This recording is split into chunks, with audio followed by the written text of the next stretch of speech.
ಆತ್ಮೀಯ ಕೇಳುಗರಿಗೆ ನಿಮ್ಮ ರಮಾಶ್ರೀನ ಅಡಿಗೆಯಲ್ಲಿ ಮಾಡುವ ನಮಸ್ಕಾರಗಳು. ನೀವೀಗ ಸೀತೆಯೋ ಶಾಕುಂತಲೆಯೋ ಧಾರಾವಾಹಿಯ 35ನೇ ಸಂಚಿಕೆಯನ್ನ ಕೇಳ್ತಾ ಇದ್ದೀರಾ. ಕಥೆ ಪ್ರಾರಂಭ ಮಾಡೋದಕ್ಕೂ ಮೊದಲು ಯಾರ್ಯಾರು ಇನ್ನೂ ಚಾನಲ್ನ ಸಬ್ಸ್ಕ್ರೈಬ್ ಮಾಡ್ಕೊಂಡಿಲ್ಲ ಅವರೆಲ್ಲ ದಯವಿಟ್ಟು ಚಾನಲ್ನ ಸಬ್ಸ್ಕ್ರೈಬ್ ಮಾಡ್ಕೊಳ್ಳಿ, ಕಥೆಯನ್ನ ಲೈಕ್ ಮಾಡಿ, ಶೇರ್ ಮಾಡಿ, ಪ್ರೋತ್ಸಾಹಿಸಿ. ಈಗ ಕಥೆಯ ಮುಂದಿನ ಭಾಗಕ್ಕೆ ಹೋಗೋಣ. ತಿಂಗಳುಗಳು ಉರುಳಿ ಹೋಗಿದ್ದವು. ಸ್ವಾತಿ ಕೆಲಸಕ್ಕೆ ಸೇರಿ 8 ತಿಂಗಳುಗಳು ಕಳೆದೇ ಹೋಗಿತ್ತು.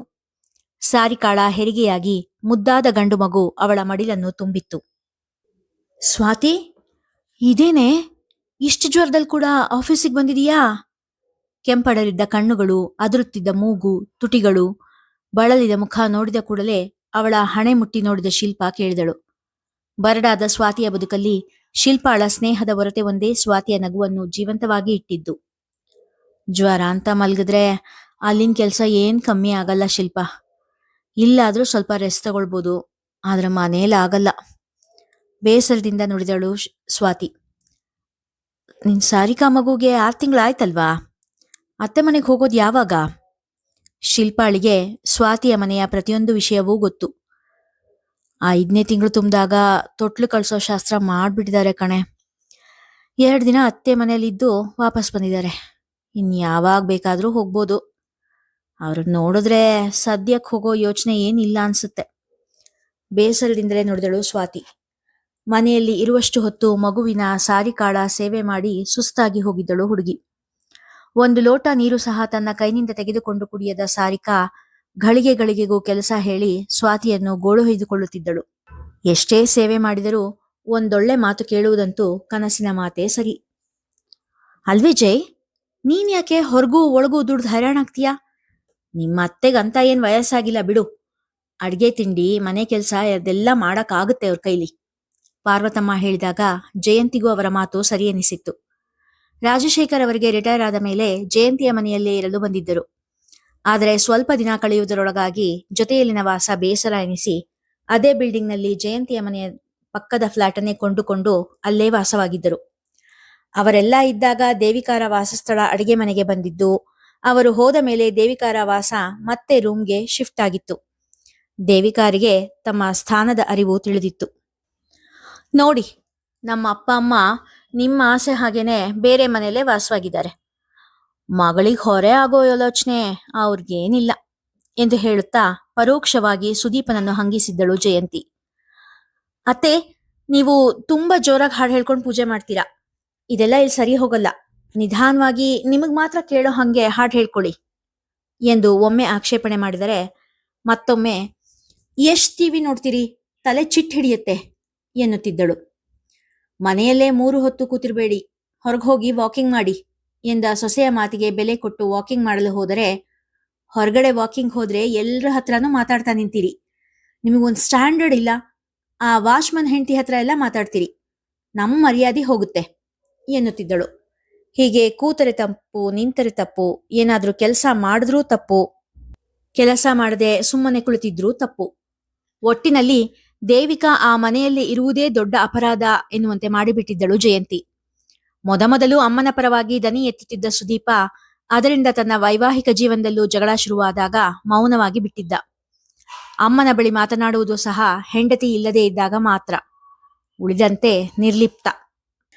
ತನ್ನ ತಾಯಿ ಪಾರ್ವತಮ್ಮನವರು ಸಲಹೆ ನೀಡಿದ ಮೇಲೆ ಅಡಿಗೆ ಮನೆ ಕೆಲಸ ಎಲ್ಲವನ್ನು ದೇವಿಕಾಳಿಗೆ ವಹಿಸಿದ್ದಳು ಜಯಂತಿ. ಶುಚಿ ರುಚಿಯಾಗಿ ಮಾಡಿ ಹಾಕುತ್ತಿದ್ದ ಅತ್ತೆ ಬಗ್ಗೆ ಪ್ರೀತಿ ಕನಿಕರವೇನು ಹುಟ್ಟದೇ ಇದ್ದರೂ ದಿನಾ ದಿನ ಹಂಗಿಸುವುದು ಕಡಿಮೆಯಾಗಿತ್ತು. ಒಟ್ಟಿನಲ್ಲಿ ದೇವಿಕಾ ಅವರ ಜೀವನ ಮಾತ್ರ ಅಣ್ಣನ ಮನೆಯಲ್ಲಿ ಇದ್ದ ಹಾಗೆಯೇ ಹಂಗಿನ ಜೀವನವೇ ಆಗಿತ್ತು. ದಿನಗಳು ತಿಂಗಳುಗಳಾಗಿತ್ತು. ಸುದೀಪನ ಪ್ರೇಮದ ಗುರುತು ಜಯಂತಿಯ ಒಡಲಲ್ಲಿ ಬೆಳೆಯುತ್ತಿತ್ತು. ವಂಶದ ಕುಡಿ ಹೊತ್ತಿರುವಳೆಂದು ಸೊಸೆಯನ್ನು ಇನ್ನೂ ಹೆಚ್ಚು ಮುಚ್ಚಟೆಯಾಗಿ ನೋಡಿಕೊಳ್ಳತೊಡಗಿದ್ದರು ದೇವಿಕಾ. ಇನ್ಮೇಲೆ ನಂಗೆ ಆಫೀಸಿಗೆ ಹೋಗೋಕ್ಕಾಗೋದಿಲ್ಲ ಸುದಿ, ವರ್ಕ್ ಫ್ರಮ್ ಹೋಮ್ ತಗೊಂಡಿದ್ದೀನಿ ತುಂಬಿದ ಬಸುರಿ ಜಯಂತಿ ಹೇಳಿದಾಗ ಸುದೀಪನಿಗೆ ಸಂತಸವೇ ಆಗಿತ್ತು.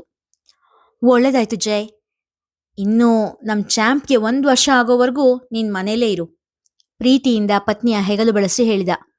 ದೇವಿಕಾಳಿಗೂ ಮೊಮ್ಮಗು ಬರುತ್ತಿರುವುದು ಹೊಸದಾಗಿ ಯವ್ವನ ಬಂದ ಹಾಗಾಗಿತ್ತು.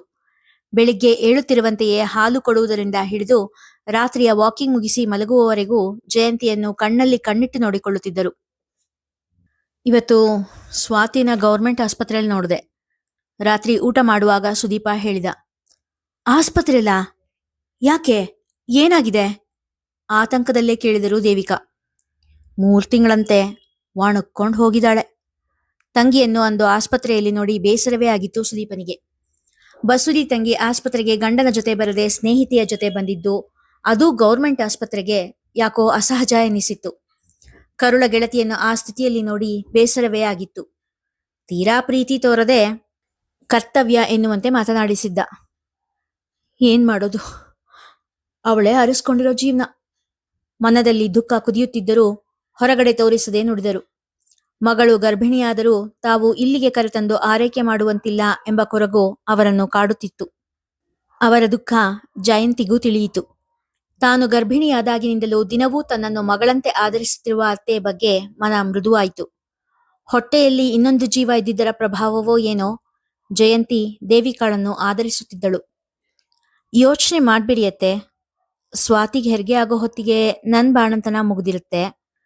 ಅವಳನ್ನೂ ಇಲ್ಲೇ ಕರ್ಸ್ಕೊಂಡ್ ಬಾಣಂತನ ಮಾಡಿ ಎಂದಳು. ಸೊಸೆ ಮಾತು ಕೇಳಿ ದೇವಿಕಾ ಅವರಿಗೆ ನೆಮ್ಮದಿಯಾಯಿತು.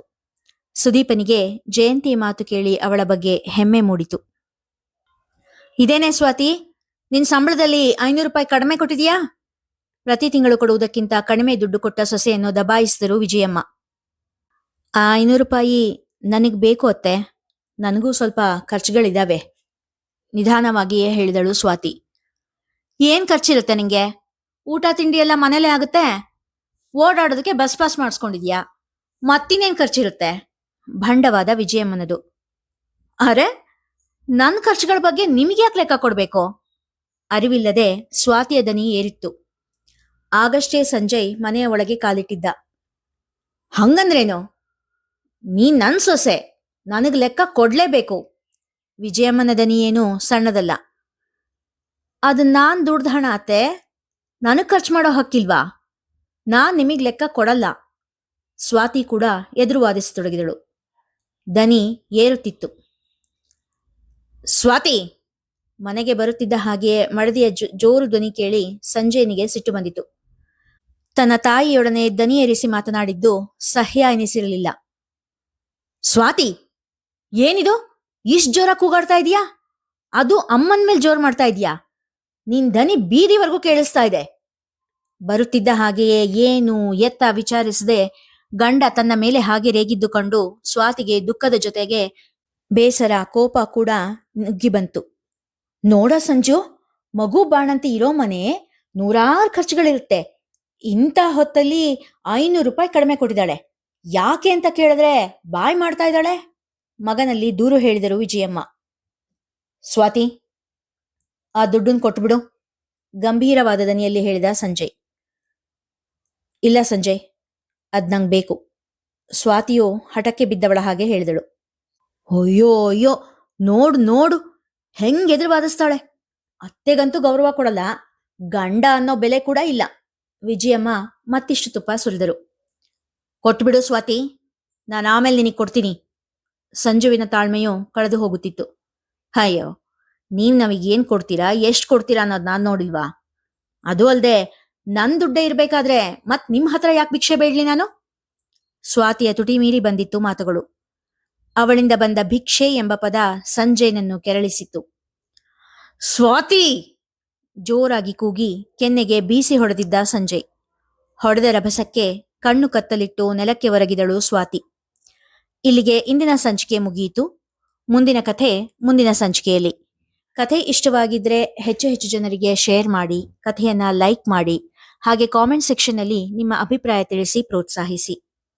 ನೀವು ಮೊದಲ ಬಾರಿಗೆ ಈ ಚಾನೆಲ್ಗೆ ಭೇಟಿ ಕೊಟ್ಟವರಾದ್ರೆ ದಯವಿಟ್ಟು ಚಾನೆಲ್ ಅನ್ನ ಸಬ್ಸ್ಕ್ರೈಬ್ ಮಾಡ್ಕೊಳ್ಳಿ. ಧನ್ಯವಾದಗಳು.